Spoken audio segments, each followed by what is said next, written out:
Chavetz Chaim, jour 30. Gimel, paragraphe 3. Yesh Omrim, certains disent, des Mechad Siper Gnut al Chavero Bifnei Shlosha, que si une personne a raconté du mal d'un autre devant 3 personnes. Af, du Avad Bevadai, Alisur Lashon Hara, bien sûr, il a transgressé l'interdiction de parler de la médisance, Bechanal, comme on a vu plus haut. Afal Piken, Imechad Ma'ashlosha, Sheshamad Davarze. Malgré tout, si un des 3 qui a entendu cela, Siper Acharkar la Acherim, l'a raconté à d'autres, Lo Avar Beze Alisur Lashon Hara, il n'a pas transgressé en cela l'interdit de la médisance, Mitam de Kevan de Shlosha Yodaim Bize, parce qu'étant donné que 3 personnes savent déjà cela, mais Melakvar Nishma Davar, donc la chose a déjà été entendue, Venodar la Kol, et c'est connu de tous, de Chavra Itle, parce que ton ami a lui-même un ami, etc. Mais d'abord, il y a solide galotte, et quelque chose qui est fait pour être de toute façon dévoilé. Lo asra Torah mishum lashon hara, la Torah n'a pas interdit en tant que médisance. Davka le saper b'derech hakrai. Et ça, c'est seulement s'il parle en passant. Avaloshit kaven le'avir hakol ou l'galoto yoter. Pas s'il a l'intention de faire passer le message plus loin.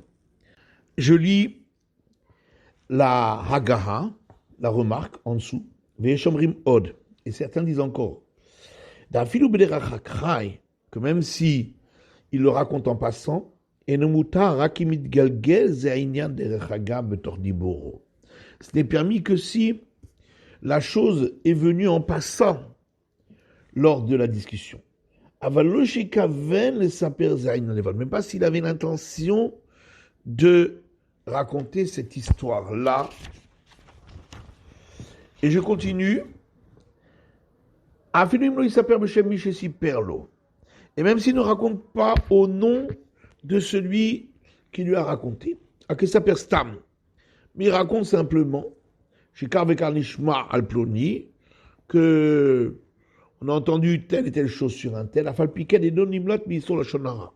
Malgré tout, il n'est pas exempté d'avoir enfreint l'interdit de la médisance s'il a eu l'intention de faire passer le message. Dalet, paragraphe 4, et même ce que nous avons autorisé dans le cas où il n'a pas l'intention de faire passer le message, c'est seulement pour le premier qui a entendu, qui lui-même a entendu Reuven Siper al Shimon, ce que Reuven a dit sur Shimon, Petlata, devant 3 personnes. Aval, Mishishama Mimenu, et celui qui a entendu de celui-là, il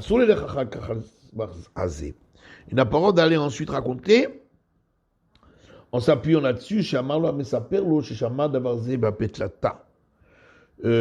s'appuyant sur le fait que celui qui le lui a raconté a dit qu'il l'avait entendu devant 3 personnes, ou s'appelle la Chem Agnut Sheshama al Shimon, et d'aller de se faire raconter le mal qu'il a entendu sur Shimon. Même s'il ne mentionne pas qui c'est qui a sorti et qui c'est qui a rapporté cette mauvaise parole sur Shimon. Sauf si la chose a déjà été complètement dévoilée et qu'elle est connue à présent de tous.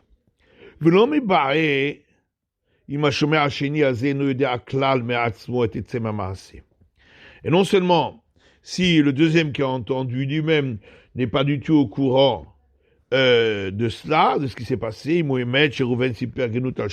si c'est vrai que c'est Reuven qui a dit du mal sur Shimon, c'est sûr qu'il ne peut pas le croire, celui qui lui raconte, basé chez Reuven Avar Ali sur la Shonara, parce qu'il ne peut pas prêter foi au fait que Reuven a dit de la médisance. Et là, mais même si lui-même, il sait de par lui-même que Reuven a dit du mal sur Shimon, mais il ne sait pas de par lui-même si c'était vraiment devant 3 personnes. Vachomer Rishon Azé Gilalo. Et le premier qui a entendu, il vient lui dévoiler Shaya Bapetlata que c'était devant 3 personnes. Malgré tout, il n'a pas le droit de s'appuyer sur ces paroles là-dessus. Et on doit craindre que peut-être qu'en vérité, ces choses-là n'ont pas été dites au départ devant 3 personnes. Venez-nous à solide galotte. Et donc, ce n'était pas fait pour être par la suite dévoilé. C'est pourquoi celui-là n'a pas le droit de le raconter à quiconque.